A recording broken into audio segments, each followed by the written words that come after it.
दोस्तों मिर्च की फसल में एनपीके यानी कि नाइट्रोजन, फास्फोरस और पोटास, इस 3 खाद के अलावा कुछ ऐसा खाद है जिसको अक्सर किसान भाई नहीं डालते हैं और बोलते हैं हमारा मिर्च का फसल का ग्रोथ अच्छा नहीं हो रहा है, मिर्च की फसल में पीलापन दिखाई दे रहा है, मिर्च की फसल में रोग बीमारियों का अटैक ज्यादा हो रहा है या फिर हमारा पैदावार भी कम हो रहा है। तो एनपीके को तो आप लोगों को डालना ही है। उसके अलावा भी 4 ऐसा खाद है, अगर इस 4 खाद को नहीं डालेंगे तो आपके साथ भी ऐसी दिक्कत की सामना करना पड़ेगा। तो आज हम बात करेंगे ये आखिर 4 खाद कौन सा है, उसको कैसे इस्तेमाल करना है, उसका क्या बेनिफिट्स मिलता है और उसको क्या हम लोगों को डालना ही चाहिए, इन सारी जानकारी आप लोगों को बताते हैं। तो चलिए शुरू करते हैं। तो देखिए मिर्च की फसल में एनपीके तो आप लोगों को डालना ही है, क्योंकि एनपीके एक प्राइमरी न्यूट्रिशन होता है, यानी कि नाइट्रोजन, फास्फोरस और पोटास। नाइट्रोजन को हम लोग कब डालते हैं, जब शुरुआती अवस्था में पौधे की ग्रोथ को हम लोगों को बढ़ाना है, तब नाइट्रोजन को डालते हैं। फास्फोरस को कब डालता है, जब हम लोगों का जड़ों का विकास करना है, पौधे को मजबूत बनाना है, जड़ों का अंदर जो तने होता है उसको मजबूत बनाना है, तब हम लोगों का फास्फोरस को डालना पड़ता है। और पोटास कब डालते हैं, जब हम लोगों का फूल फल का स्टेज आ जाता है, यानी कि जब फ्रूटिंग लग जाता है, फल को क्वालिटी को बढ़ाना होता है, तब हम लोगों को डालना पड़ता है पोटास को।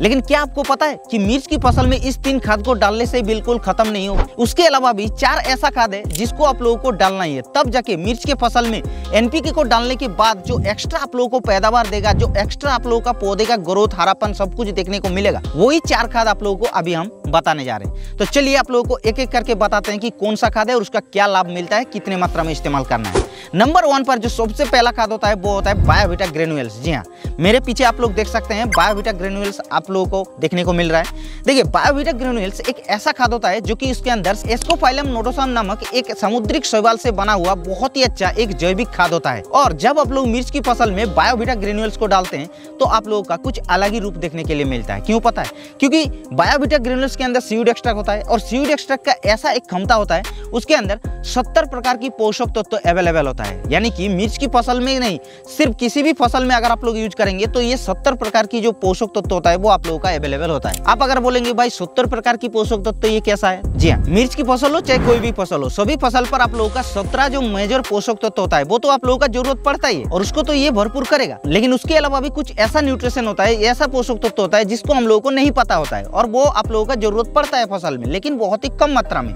तो ये सारे पोषक तत्व भी आप लोगों का बायोविटा ग्रेन्यूल्स के अंदर मिल जाता है। और हाँ, एक चीज आप लोगों को बता देते हैं, अगर आप लोगों को बायोविटा ग्रेन्यूल्स मार्केट में नहीं मिलता है तो आप लोग किसी भी कंपनी का जो सीड एक्सट्रैक्ट युक्त खाद होता है, जैसे कि सागरी का आप लोगों का इफको का मिलता है या फिर जैसे कि आप लोगों का धनजाइम गोल्ड मिलता है, ऐसे बहुत ही अच्छा कंपनियों का आप लोगों को सीड एक्सट्रैक्ट मिल जाता है। आप लोग किसी भी कंपनी को आप लोग इस्तेमाल कर सकते हैं लेकर के, कोई दिक्कत नहीं है। ऐसा नहीं कि आप लोगों को बायोविटा ग्रेन्यूल्स को इस्तेमाल करना है। तो देखिए मेजरली आप लोगों का सीड एक्सट्रैक्ट को इस्तेमाल करने पर 5 आप लोगों को बेनिफिट्स मिलता है। उसमें से सबसे पहला बेनिफिट्स क्या है कि इसको इस्तेमाल करने पर पोषक तत्व को ये अवेलेबल करता है, चाहे कोई भी फसल हो, मिर्च हो चाहे कोई भी फसल हो, सारे जितने सारे पोषक तत्व की जरूरत पड़ता है पौधे में ये सभी भरपूर करता है। उसके अलावा दूसरा जो इसका बेनिफिट्स मिलता है कि पौधे के अंदर जितने सारे हार्मोन्स होता है, जैसे कि जिब्रेलिन हो गया, ऑक्सिन हो गया, साइटोकाइनिन हो गया, इन सारे हार्मोन्स को भी ये अवेलेबल करवाता है, जिससे पौधे का हार्मोन अवेलेबल होगा तो ऑटोमेटिकली सब कुछ सही रहेगा। उसके अलावा तीसरा इसके अंदर रोग प्रतिरोध क्षमता को बढ़ाता है, यानी कि पौधे के अंदर तनावशील क्षमता को बढ़ाता है, यानी कि अचानक से ज्यादा गर्मी बढ़ जाता है, अचानक से सर्दी बढ़ जाता है या फिर कभी कभी अचानक से बारिश लग जाता है, इससे क्या होता है पौधे में अचानक से झटका लगता है, जिससे पौधा कमजोर होता है और उसमें रोग बीमारियों का अटैक ज्यादा होता है। और अगर आप लोग सीड एक्सट्रैक्ट को डाल कर रखते हैं तो आप लोगों का ये सारी समस्या का सम्मुखीन होना नहीं पड़ेगा। इसीलिए तो बोलते हैं कि किसान भाई इन सारे खाद को इस्तेमाल नहीं करते हैं और बोलते हैं कि हमारा मिर्च की फसल में एनपीके, डीएपी वगैरह सब कुछ तो हमने सही डाला, लेकिन फिर भी इतना रोग बीमारियों का अटैक क्यों हो रहा है। लेकिन दोस्तों यही गलती होता है। और उसके अलावा दोस्तों जो सीड एक्सट्रैक्ट का चौथा बेनिफिट्स मिलता है वो होता है कि ऑर्गेनिक कार्बन की मात्रा को बढ़ाता है मिट्टी के अंदर। तो उससे क्या होता है, मिट्टी भुरभुरे हो जाता है और मिट्टी भुरभुरे होने के कारण जो जड़ों का विकास है वो सही तरीके से हो पाता है। उसके अलावा मिट्टी में लाभदायक सूक्ष्म जीव जो होता है उसका गतिविधि को बढ़ाता है, जिससे पौधे में अधिक परिमाण में पोषक तत्व उपलब्ध होता है। और 5 नंबर जो इसका फायदा मिलता है वो होता है बेहतर उपज और गुणवत्ता को सुधार करता है, जिससे आप लोगों का क्वालिटी को बढ़ा देता है। तो इन 5 पांच फायदा आप लोगों को सीड एक्सट्रैक्ट को इस्तेमाल करने पर मिलता है। अब बात कर लेते हैं कि हम लोग सीड एक्सट्रैक्ट को कब इस्तेमाल करेंगे और कितनी मात्रा में इस्तेमाल करेंगे। तो देखिए, किसी भी फसल में किसी भी समय पर आप लोग इसको इस्तेमाल कर सकते हैं, क्योंकि ये एक ऑर्गेनिक खाद होता है। लेकिन मिर्च की फसल में जब आप लोग पहला एप्लीकेशन डालते हैं, यानी कि जब पहला खाद डालते हैं उस समय पर भी डाल सकते हैं, या फिर जब सेकंड खाद डालते हैं उस समय पर भी आप लोग डाल सकते हैं। लेकिन डोज कितना रखना है पता है? इसको आप लोगों को सिर्फ 6 किलोग्राम प्रति एकड़ के हिसाब से डोज रखना है, अगर बायोवीटा ग्रेन्यूल्स को आप लोग इस्तेमाल कर रहे हैं। बाकी अगर आप लोग जैसे कि सागरिका को इस्तेमाल करते हैं तो उसका 10 किलोग्राम होता है 1 एकड़ में डोज, या फिर धनजाइम गोल्ड को डालते हैं तो भी आप लोगों का 6 से 8 किलोग्राम उसका डोज होता है। इस तरीके से आप लोगों को बायोवीटा को इस्तेमाल करके अच्छा खासा फायदा ले सकते हैं। अब बात कर लेते हैं मिर्च की फसल में सेकंड इंपॉर्टेंट खाद के बारे में, जो कि उसको आप लोगों को इस्तेमाल करना ही चाहिए, और वो होता है माइक्रो सुपर, जो कि धानुका कंपनी की तरफ से आता है, क्योंकि इसके अंदर आप लोगों को एंडोमाइकोराइजा दिया गया है। जी हाँ, और जब एंडोमाइकोराइजा मिर्च की फसल हो चाहे कोई भी फसल में उपलब्ध होगा तो ऑटोमेटिकली पौधे का जड़ों का विकास होगा, और जड़ों का विकास होने के कारण क्या होता है कि पौधे के अंदर ग्रोथ अच्छा देखने को मिलता है। और यही नहीं, इसका जो सबसे मेन रोल होता है कि जड़ों के माध्यम से जो मिट्टी के अंदर जितने सारे न्यूट्रिशन होता है या फिर पानी जो होता है उसको पौधे तक अवेलेबल करने के लिए ये सहायता करता है, और इसीलिए माइक्रोराइजा को आप लोगों को डालना बहुत ही जरूरी है। तो चलिए आपको बताते हैं कि माइक्रोराइजा का आखिर क्या क्या फायदा मिलता है मिर्च की फसल में। नंबर 1, पोषक तत्वों का अवशोषण, यानी कि ये फास्फोरस और अन्य छोटे पोषक तत्वों को पौधे के लिए आसानी से उपलब्ध कराता है। और दूसरा, ये पौधे में ज्यादातर पानी को अवेलेबल करता है, जिससे क्या होता है पौधा सूखापन से बच जाता है। और तीसरा क्या होता है कि ये जड़ों का विकास करता है, और जड़ों का विकास होगा तो पौधे का ग्रोथ ऑटोमेटिकली बढ़ेगा। और चौथा, ये रोग प्रतिरोध क्षमता को भी बढ़ाता है। और पांचवा, ये लंबे समय तक मिट्टी की गुणवत्ता और उर्वरता को बनाए रखता है। और हाँ, आप लोगों को बार बार बता रहे हैं, आप लोग किसी भी कंपनी का माइक्रोराइजा को इस्तेमाल कर सकते हैं। हम यही नहीं कि धानुका कंपनी का माइक्रो सुपर को ही आप लोगों को इस्तेमाल करना है। आप लोगों के एरिया में जो आप लोगों के आसपास में मिलेगा आप लोग उसी को इस्तेमाल कर लीजिएगा। लेकिन इसको कब और कैसे इस्तेमाल करना है, तो देखिए, माइक्रोराइजा को आप लोगों को जितना जल्दी हो सके उतना जल्दी आप लोगों को इस्तेमाल करना है, तभी आप लोगों का ज्यादा से ज्यादा फायदा मिलता है। क्यों पता है? क्योंकि माइक्रोराइजा जड़ों के लिए ही अच्छा होता है। और जब हम लोगों का शुरुआती चरणों में बेसल डोज डालते हैं उस समय अगर माइक्रोराइजा को मिक्स कर देते हैं 4 किलोग्राम प्रति एकड़ के हिसाब से तो बेहतरीन रिजल्ट मिलेगा। और उसके बाद 20 दिन बाद जब हम लोग दूसरी खाद डालते हैं और उस समय फिर से हम लोग 4 किलोग्राम माइक्रोराइजा को डाल देते हैं तो इसका जो लाभ है वो आप लोगों को बहुत ही अच्छा देखने के लिए मिलेगा। तो इस तरीके से आप लोगों को माइक्रोराइजा को इस्तेमाल करके मिर्च की फसल का गुणवत्ता या फिर मिर्च की फसल का पैदावार को बढ़ाना है। तो ये हो गया दूसरा खाद। अब जो तीसरा इंपॉर्टेंट खाद होता है वो होता है सल्फर बेंटोनाइट। जी हाँ दोस्तों, मिर्च की फसल में अगर आप लोग सल्फर को डालते हैं तो इसका अनेक फायदा देखने के लिए मिलता है। तो क्या क्या फायदा मिलता है चलिए आपको बताते हैं। और सबसे पहला जो फायदा मिलता है कि मिर्च का तीखापन को ये बढ़ाता है। जी हाँ, सल्फर को जैसे आप लोग डालेंगे तो ये तीखापन को बढ़ाता है, जिससे मिर्च की गुणवत्ता और क्वालिटी को बढ़ाता है। और मिर्च की फसल आपका सबसे पहले बिकता है मार्केट में जब आप लोग बेचने जाते हैं। ये हो गया पहला।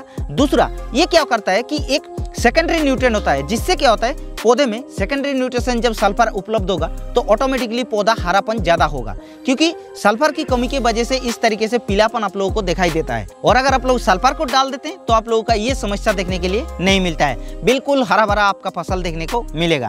और 3 नंबर इसका फायदा मिलता है कि इसको डालने पर आप लोगों को फफूंद जनित रोगों से भी ये बचाता है, क्योंकि सल्फर एक फंगिसाइड के तौर पर भी काम करता है। और इसीलिए आप लोगों का इन 3 फायदा जब मिलता है तो कितना बेनिफिट्स मिलता है आप लोग सोच लीजिएगा। और सल्फर को आप लोगों को कब इस्तेमाल करना है, कितनी मात्रा में इस्तेमाल करना है, ये भी तो जानना जरूरी है। तो सल्फर को आप लोगों को जब दूसरी खाद डालते हैं उस समय आप लोगों को 6 किलोग्राम प्रति 1 एकड़ के हिसाब से आप लोगों को डाल करके इस्तेमाल करना है।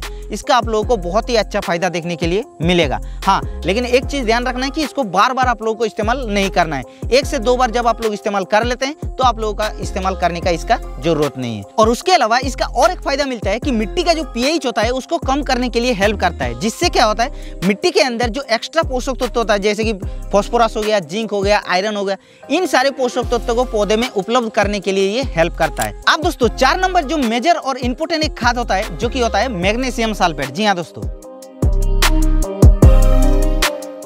अक्सर मिर्च की फसल में जब आप लोग 4-5 बार तोड़ाई लेते हैं उसके बाद पत्ते के अंदर इस तरीके से पीलापन दिखाई देता है और पत्ता झड़ जाता है, पत्ता ड्रॉप हो जाता है। और यही गलती करते हैं किसान भाई, मैग्नीशियम को नहीं डालते हैं। मैग्नीशियम को आप लोगों को डालना बहुत ही जरूरी है। मैग्नीशियम सल्फेट के अंदर 2 पोषक तत्व मिलता है, एक तो मैग्नीशियम जो कि 9.6% और उसके साथ साथ जो सल्फर रहता है वो भी आप लोगों को सल्फेट फॉर्म पे दिया जाता है जो कि 12% के तौर पे दिया होता है। तो 2 पोषक तत्व आप लोगों को मैग्नीशियम सल्फेट के अंदर मिल जाता है। अगर आप लोग सल्फर को नहीं भी डालते हैं तो भी, अगर आप लोग इसको डालते हैं तो भी आप लोगों का चल जाता है। इसीलिए आप लोगों को मैग्नीशियम सल्फेट को डालना बहुत ही जरूरी है। और अगर आप लोग सल्फर को पहले डाल रखे हैं तो आप लोग सिंगली अगर मैग्नीशियम को भी डालते थे तो भी ठीक ठाक है, लेकिन आप लोगों को मैग्नीशियम को डालना है और सल्फर को भी डालना है। ये चीज आप लोगों को ध्यान रखना है। तो चलिए आपका फायदा क्या क्या मिलता है इसका बताते हैं। सबसे पहले मैग्नीशियम प्रकाश संश्लेषण को बेहतर करता है, क्योंकि मैग्नीशियम क्लोरोफिल का केंद्रीय घटक होता है, जिससे पत्तियां अधिक हरी होता है। और पत्तियां अधिक हरी होगा तो ऑटोमेटिकली जो फसल है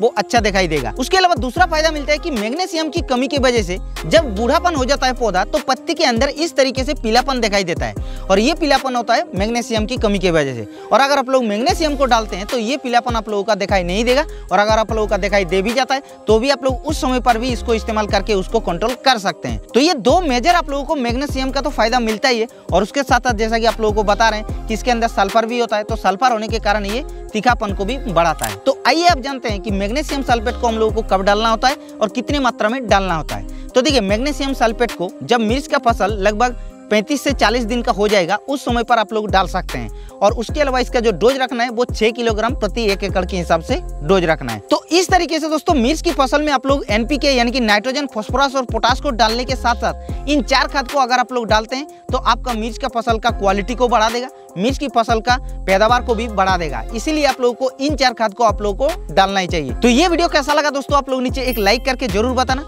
और दोस्तों अगर आप लोगों को लगता है कि इन 4 खाद के अलावा भी और भी कुछ खाद होता है जो कि मिर्च की फसल में डालना पड़ता है तो वो भी आप लोग नीचे कमेंट कर देना।